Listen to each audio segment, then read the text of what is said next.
Middle education के एक नए धमाकेदार वीडियो में आपका स्वागत है। ये वीडियो टॉपर सीरीज वर्ष 2024 को ध्यान में रख के शूट किया जा रहा है। देखिए स्टूडेंट्स, अभी तक मैंने टॉपर सीरीज के अंतर्गत सामाजिक विज्ञान के 5 लेक्चर को कंप्लीट किया, विज्ञान के 1 लेक्चर को कंप्लीट किया एंड फाइनली बच्चों का मैसेज ये भी था कि हमारा पहला पेपर तो हिंदी का है, तो प्रयास कीजिए कि हिंदी के कुछ क्वेश्चंस प्रोवाइड करा दीजिए। प्रयास मुझे करना नहीं है, मैं पूरे के पूरे बुक को कवर करूंगा, टेंशन की कोई बात नहीं है। तो चलिए आज इस वीडियो के अंतर्गत हम हिंदी के उन सभी क्वेश्चंस को देखेंगे जो हमारे एग्जाम में देखने को मिलेगा। इतना ही नहीं, आपके सामने सबसे पहले हम ब्लूप्रिंट को समझेंगे, फिर उसके बाद पढ़ाई करेंगे ताकि एग्जाम में बेहतर स्कोर गेन कर सकें।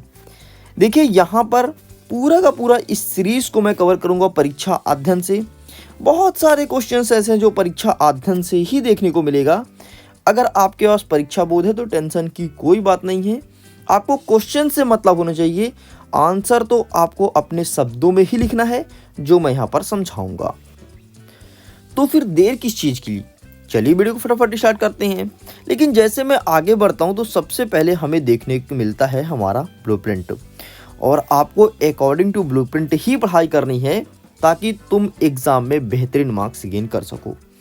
देखिए स्टूडेंट्स, सबसे पहले यदि मैं टोटल बात करूं आपके विषय वस्तु के, तो टोटल यहाँ से 17 नंबर का पूछा जाएगा। तो यहाँ से स्टार्ट होता है हमारा काव्यखंड। सबसे पहले अध्याय में आपको हिंदी पद्य साहित्य के इतिहास के बारे में प्रश्न देखने को मिलेगा।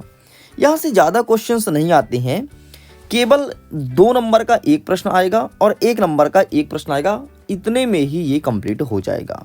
वो क्वेश्चन कौन कौन से सबसे पहले आप देख लीजिए।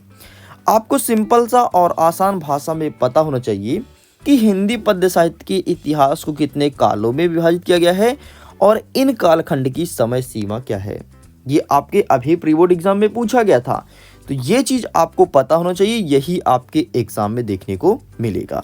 तो सबसे पहला होता है आदिकाल, फिर भक्तिकाल, फिर रीतिकाल और आधुनिक काल, और ये इनका टाइम पीरियड जरूर याद कर लेना, ठीक है। ज़्यादा नहीं, सब में 2-2 साल का अंतर होगा, बस 200 साल का अंतर होगा, बाकी ज़्यादा अंतर कुछ नहीं होगा। चलिए, तो ये हो गया आपका पहला प्रश्न जो एग्जाम में देखने को मिलेगा। एक नेक्स्ट क्वेश्चन जो हर साल रिपीट होता है, वो प्रश्न क्या है, रीतिकाल को श्रृंगार काल नाम क्यों दिया गया। तो यार सिंपल सा, रीतिकाल में जितनी भी रचनाएं होती थी वो श्रृंगार प्रधान रचना होती थी। अब श्रृंगार भी 2 प्रकार का होता है, एक होता है संयोग, दूसरा होता है वियोग। मतलब रीतिकाल में जितनी भी रचना होती थी वो श्रृंगार प्रधान होती थी, इसलिए रीतिकाल को श्रृंगार काल कहा गया है। बस इतना आपको ध्यान रखना है। बाकी यहाँ पर क्या लिखा है आप पढ़ते रहिएगा, मैं आसान भाषा में आपको समझा दिया हूँ।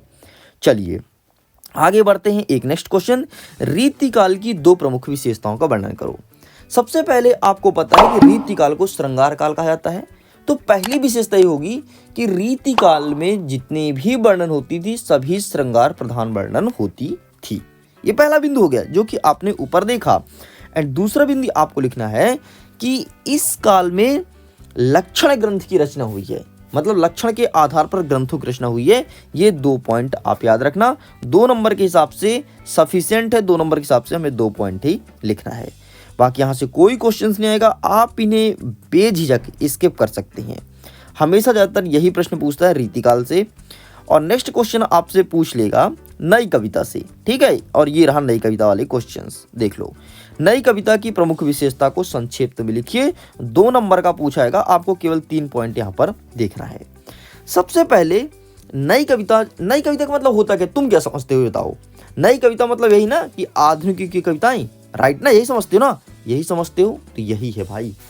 जो नई कविता होती थी तो इसमें शब्दों का प्रयोग नवीनतम होते थे, है ना। जो आजकल नवीनतम शब्द प्रचलित है, जैसे तुम देखोगे so beautiful, so elegant. Elegant word जो है वो तुम बहुत कम सुने रहोगे इसके पहले, लेकिन जब ये रील्स वायरल हुआ तो तुमने नई शब्दों को सीखा ना।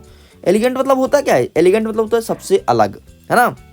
इसके पहले हम लोग एलिगेंट वर्ड का यूज नहीं करते थे, तो लेकिन अब होने लगा सो ब्यूटीफुल, सो एलिगेंट। ठीक वैसे ही है कि नई कविता में जितनी भी रचनाएं होती थी तो नए शब्दों का प्रयोग किया जाता था। ठीक, तो ये लिखा है प्रयोगों में नवीनता, ये हो गया आपका पहला बिंदु। ठीक है, आगे देख लेते हैं। यहाँ पर जितनी भी कविताएं होती थी वो सभी नए बिंब की खोज के आधार पर होती थी। अब बोलोगे सर ये कैसा है? अरे सिंपल सा, नई कविता है तो जब कोई चीज़ नया चीज़ खोजेंगे उसी के ऊपर लिखेंगे ना। आजकल तुम फिल्मी गाने देखते हो, आजकल एक वर्ड चला रैप सॉन्ग। अब रैप क्या होता है? रैप मतलब होता है सिंपल सा गाने को ऐसी तैसी करना, तोड़ मड़ोड़ करके और हमारे सामने प्रेजेंट करना, वही रैप है और वो ट्रेंडिंग में है। आजकल कोई भी रैप गाता है, कैसे भी रैप गाता है, समझ रहे हो? तो ये आपका दूसरा पॉइंट हो गया। एंड तीसरा बिंदु याद रखना, इसमें लघु मानववाद की प्रतिष्ठा थी। ठीक, बस ये 3 बिंदु आप याद रखना, आपका काम हो जाएगा। इतना ही हमारे एग्जाम में देखने को मिलेगा। बाकी 1 नंबर के 1 क्वेश्चंस आएंगे, उन क्वेश्चंस को हम कवर करेंगे आपके टेलीग्राम चैनल पर। लिंक वीडियो के डिस्क्रिप्शन बॉक्स में दिया गया है और जाइए जाकर के टेलीग्राम पर जरूर जुड़िए। इतना ही नहीं, टॉपर सीरीज 2024 का मुख्य उद्देश्य आपको वार्षिक परीक्षा में टॉप कराना है। एमपी के जो टॉप 10 स्टूडेंट होते हैं उनमें आपका नाम लेकर के आना है, ये मेरा मुख्य उद्देश्य है। एंड डेफिनेटली मिडिल एजुकेशन से कोई ना कोई स्टूडेंट का नाम आएगा ही आएगा, पक्का है वादा। चलिए आगे देख लेते हैं। अब यहाँ सर काव्यखंड से कुछ और क्वेश्चन आंसर को जो कि पद्यांश से संबंधित पूछा जाएगा, तो कुछ क्वेश्चंस को मैं टिक करूंगा, उसे आपको पढ़ना है। पहला नंबर आप में आएगा कि ऊधा तुम हो अति बड़ी भागिन, ये इसे अच्छे से पढ़ लेना। इसका संदर्भ प्रसंग अर्थ ये तुम्हारे परीक्षा में आएगा, मैं इसका दिखा देता हूँ। ये रहा इसका संदर्भ प्रसंग और अर्थ, प्लीज टेक अ स्क्रीनशॉट। अब बेटा देखो, संदर्भ में क्या लिखा जाता है, प्रसंग में क्या लिखा जाता है और भावार्थ मतलब अर्थ में क्या लिखा जाता है। हो सकता है कि जिस क्वेश्चन को मैं टिक कराऊं वो तो तुम्हारे एग्जाम में देखने को मिल सकता है, बहुत ज़्यादा चांस है, लगभग 90% चांस है कि जिस क्वेश्चन को मैं टिक कराऊं तुम्हारे एग्जाम में आएगा। लेकिन 10% एक्सेप्शनल हो सकते हैं, हो सकता है जो क्वेश्चन मैं बताऊं वो ना आकर के इतर आ जाए। तो आप समझ लीजिए कि आखिरकार अगर ऐसा प्रश्न आता है तो हमें संदर्भ प्रसंग और अर्थ कैसे लिखना है। संदर्भ लिखने का बेहतर तरीका होता है कि सिंपल सा आप पाठ के पद्यांश को पढ़िए और पद्यांश को पढ़ने के बाद ये किस पाठ से लिया गया है और इसके रचनाकार का नाम क्या है, बस इतना पता होना चाहिए। यही तो आपका संदर्भ कहलाता है। जैसे देखो, यह पद्यांश हमारी पाठ्य पुस्तक के पद पाठ से लिया गया है जिसके कवि सूरदास हैं। देखो पाठ का नाम लिख दिया इसने, पद, एक सेकंड में सब इरेज करता हूं ताकि तुमको बेहद आसान भाषा में समझ आए। देखो पद पाठ से लिया गया है और इसके रचना कवि कौन है, तुलसीदास जी हैं। ये आपका पद्यांश कहलाता है। आगे बढ़ते हैं, संदर्भ में क्या कहता है। तो संदर्भ में बेटा जो आपका भावार्थ होता है, मतलब जो अर्थ होता है, तो अर्थ का एक निचोड़, एक सारांश जो तुमको पूरे अर्थ में लिखा हो उसको तुम 1 या 2 लाइन में क्या कहोगे, वही आपका प्रसंग कहलाता है। ठीक है, मतलब अर्थ में तुम क्या बताना चाहते हो, क्या कहना चाहते हो, उसको 1-2 लाइन में लिख करके प्रेजेंट करो, ये आपका प्रसंग कहलाता है। जहाँ पे जैसे यहाँ पे लिखा है, कृष्ण के द्वारा भेजे गए उद्धव से गोपी कहती है कि तुम तो बहुत भाग्यवान हो जो कृष्ण जी के पास रहकर भी उनके प्रेम में बांध ना पाए हो, है ना। अब भावार्थ में क्या लिखना है बेटा, भावार्थ में सिंपल सा जो आपको ये वाक्य पढ़ने पे, ये जो वाक्य देख रहे हो ना, जो आपको ये वाक्य पढ़ने पर और इनका अर्थ आपको आपके दिमाग में समझ आए, वही उसका भावार्थ कहलाता है। बस 3 चीज लिखना है। ये काव्य सौंदर्य ये आपको परीक्षा में नहीं लिखना है, बस इतना लिख के कंप्लीट करना है। ठीक, तो मैं उम्मीद करता हूँ संदर्भ कैसे लिखते हैं, प्रसंग कैसे लिखते हैं, अर्थ कैसे लिखते हैं, ये चीज़ समझ में आया होगा। और अगर एग्जाम में कोई भी क्वेश्चन आता है, बाहर से भी आता है, उसे तुम छोड़ के मत आना, वरना तुम टॉपर बनने में कहीं ना कहीं पीछे रह जाओगे। तो इस प्रकार से ये पहला प्रश्न तुम्हारे परीक्षा में आएगा। बाकी स्किप करिए, कोई क्वेश्चन यहाँ से नहीं आएंगे। नेक्स्ट जितने भी बनेंगे मैं यहाँ पर टिक कराते जाऊँगा।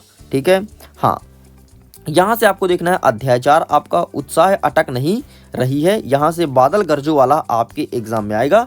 इसके कवि का नाम है सूर्यकांत त्रिपाठी निराला जी। ठीक, तो ये आपको एक क्वेश्चन यहाँ से प्रिपेयर करना है। बाकी यहाँ से आपको एक देखना है, एक दंतुरित मुस्कान फसल, यहाँ से पहला वाला आपको देखना है, ये तुम्हारे परीक्षा में देखने को मिलेगा। इसके लेखक नागार्जुन है। ठीक, इतना लिख के आपको कंप्लीट करना है। बाकी यहाँ से कोई भी क्वेश्चन आएगा आप इन्हें स्किप कर सकते हैं। आगे अब आ गया हमारा अध्याय 3। अध्याय 3 में प्रश्न उत्तरी आपको देखने को मिलेगा। आइए फिर देखते हैं कौन कौन से क्वेश्चन आएंगे। हमारा पहला नंबर कहता है, गोपियों द्वारा उद्धव को भाग्यवान कहने में क्या विघ्न निहित है। नहीं पूछेगा, कोई दिक्कत नहीं, आप ऐसे क्वेश्चंस को स्किप कीजिए, जितने ही बनेंगे मैं कवर करूंगा। हाँ, ये प्रश्न आएगा, उद्धव के व्यवहार की तुलना किन किन से की गई है। ठीक है, तो गोपी ने उद्धव के व्यवहार की तुलना कमल के पत्ते व तेल में गागर से की है। ठीक, तेल की गागर से की है। और यहाँ पर जैसे कमल के पत्ते पानी में तथा तेल का गागर तेल में डूबते रहते हैं किंतु उन पर पानी की बूंद भी नहीं टिक पाती, वैसे ही उद्धव ने श्री कृष्ण के प्रेम से अछूता रहा, ऐसा वर्णन किया है। ये तुम्हारे एग्जाम में देखने को मिलेगा। ठीक है, बाकी यहाँ से कोई क्वेश्चन नहीं आएगा। एक आपको देखना है 7वां नंबर, गोपियों के अनुसार राजा का धर्म कैसा था, ये तुम्हारे परीक्षा में आएगा, तो ये 2 क्वेश्चंस को टिक कर लो। ठीक है, क्वेश्चन आंसर तो वैसे मैं उम्मीद करता हूँ आपको रटा ही होगा, लेकिन फिर भी मैं यहाँ पर बता देता हूँ। नेक्स्ट देखते हैं अध्याय नंबर 2, राम लक्ष्मण परस्पर संवाद से। यहाँ पर पहला नंबर क्वेश्चन आपको रटना है अच्छे से। ठीक है, इसको टिक कर लो। चलिए आगे बढ़ते हैं।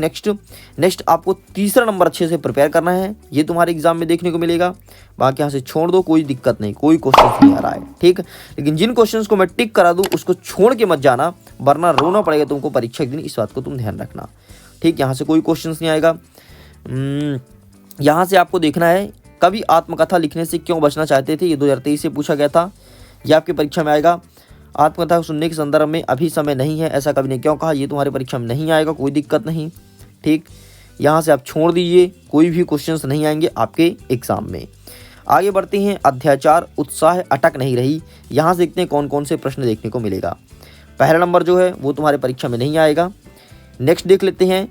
हाँ, ये देखो 2023 से पूछा गया था, कविता में शीर्ष उत्साह क्यों रखा गया है, ये तुम्हारे परीक्षा में आएगा और यहाँ पर आपको रेडी करना है। तीसरा नंबर, कविता में बादल किन किन अर्थों की ओर संकेत करता है, एंड इस बार यही प्रश्न आ रहा है, इस बार यही प्रश्न आ रहा है, ध्यान सुन लो, स्क्रीनशॉट ले लो, इस बार यही प्रश्न आ रहा है, देख लेना तुम पेपर के दिन मिला लेना, इस बार ये प्रश्न आ रहा है, इसे अच्छे से प्रिपेयर कर लेना। आगे बढ़ते हैं, अटक नहीं रही, यहाँ से कौन कौन से क्वेश्चन आएंगे, यहाँ से कोई नहीं आ रहा। ठीक है, स्किप करो। यह दंतुरित मुस्कान, यहाँ से भी कौन कौन से क्वेश्चन बन सकते हैं, यहाँ से कोई ऐसे खास क्वेश्चन नहीं जो तुम्हारे परीक्षा में देखने को मिले। ठीक है, फसल वाले चैप्टर से यहाँ से भी कोई खास क्वेश्चन नहीं है। ठीक है, बस ऊपर के कुछ चैप्टर थे जो बहुत ज़्यादा इंपॉर्टेंट थे। नेक्स्ट देते हैं 6वां नंबर जो है संगतकार, यहाँ से कौन सा, यहाँ से पहला नंबर आपको अच्छे से प्रिपेयर करना है। ठीक, ये तुम्हारे परीक्षा में देखने को मिलेगा। नेक्स्ट आपको दूसरा नंबर अच्छे से प्रिपेयर करना है, ये तुम्हारी परीक्षा में देखने को मिलेगा। 2 क्वेश्चन आपके इस चैप्टर से हो गए, बाकी यहाँ से कोई क्वेश्चन नहीं आएगा, आप इन्हें स्किप कर दीजिए। अब हमारे 1 नंबर के क्वेश्चंस स्टार्ट होते हैं। 1 नंबर के बहुविकल्पी में आपको पहला प्रश्न देखने को मिलेगा। ठीक है, तो आप इसका फोटो क्लिक कर सकते हैं, ये तुम्हारे एग्जाम में आएगा। चलिए, बाकी यहाँ से और भी कुछ क्वेश्चंस आएंगे, वो सब मैं आपको टेलीग्राम पर प्रोवाइड कराऊंगा। Got it. बाकी आगे बढ़ते हैं। नेक्स्ट हमारा क्या कह रहा है, नेक्स्ट बिंदु हमारा कह रहा है अध्याय नंबर 4, जहाँ से कवि और साहित्यिक परिचय देखने को मिलेगा। तो आइए कवि परिचय के क्वेश्चंस को मैं टिक करा देता हूँ। सबसे पहले आपको सूरदास जी को अच्छे से पढ़ना है। सूरदास पिछले 5 सालों से लगातार रिपीट हो रहे थे, लेकिन कोविड के टाइम पर इनको पूछना बंद कर दिया था, एंड फाइनली इस बार आपके एग्जाम में आएगा क्योंकि प्रीवियस ईयर में पूछा गया था। Surdas is most important in your examination. And second में आपको तुलसीदास अच्छे से प्रिपेयर करना है। ठीक है, सूर्य हो गया, तुलसी हो गया। आगे बढ़ते हैं। नेक्स्ट जयशंकर प्रसाद आपको अच्छे से देखना है, ये हो गया तीसरा बिंदु। आपको इन सब का अलग अलग से वीडियो आएगा, टेंशन मत लो। ठीक है, बाकी यहाँ से नागार्जुन को अच्छे से प्रिपेयर कर लेना। ये 4 हो गए। ठीक, बस भाई छोड़ दो, बस 4 आपको प्रिपेयर करना है। अब 4 भी नहीं कर पाएंगे तो फिर भाई गलत बात है। कौन कौन से, सूरदास जी, तुलसीदास जी, जयशंकर प्रसाद और आपको नागार्जुन। मैंने 4 बिंदु को टिक कराया, एंड 4 में से डेफिनेटली 2 आएगा, देखना 2 आएगा, एक ऊपर एक नीचे। लेकिन अब ये नहीं पता ऊपर नीचे कौन सा आ रहा है, ये एग्जाम के दिन ही मैं बता पाऊंगा। ठीक है, एग्जाम के एक दिन पहले कि कौन कौन सा 100% आ रहा है। लेकिन अभी तो फिलहाल आप 4 अच्छे से प्रिपेयर करो। एग्जाम के जब एक दिन पहले मैं 100% सही बताऊंगा, उसको तुम एक बार अच्छे से रिवाइज कर लेना। बस इतना तो काम तो कर ही सकते हो। बाकी यहाँ से 1 नंबर के जितने भी क्वेश्चंस बन रहे हैं सब आपको प्रोवाइड कराए जाएंगे टेलीग्राम पर। ओके स्टूडेंट्स, अब आ गया हमारा अध्याय नंबर 5। यहाँ पर लिखा है गद्य की विधा का परिचय। इसको हम कवर करेंगे एक नेक्स्ट वीडियो में। अभी तक ये वीडियो आपको पसंद आया हो तो वीडियो को लाइक कीजिए, अपने दोस्तों के साथ शेयर कीजिए। अगर पहली बार चैनल को सब्सक्राइब जरूर कीजिएगा। मिडिल एजुकेशन ऐसे ही कंटेंट लेकर के आता है, एंड डेफिनेटली जिस प्रकार से तुमने त्रैमासिक और अर्धवार्षिक इतने नहीं प्री बोर्ड में अच्छे नंबर से पास हुए हो, डेफिनेटली वार्षिक में टॉप करोगे, पक्का है वादा। मैं वीडियो एंड करता हूँ। एग्जाम के लिए ऑल द बेस्ट। खुश रहिए, पढ़ते रहिए, मुस्कुराते रहिए। जल्दी मिलते हैं नेक्स्ट पार्ट में। Bye bye.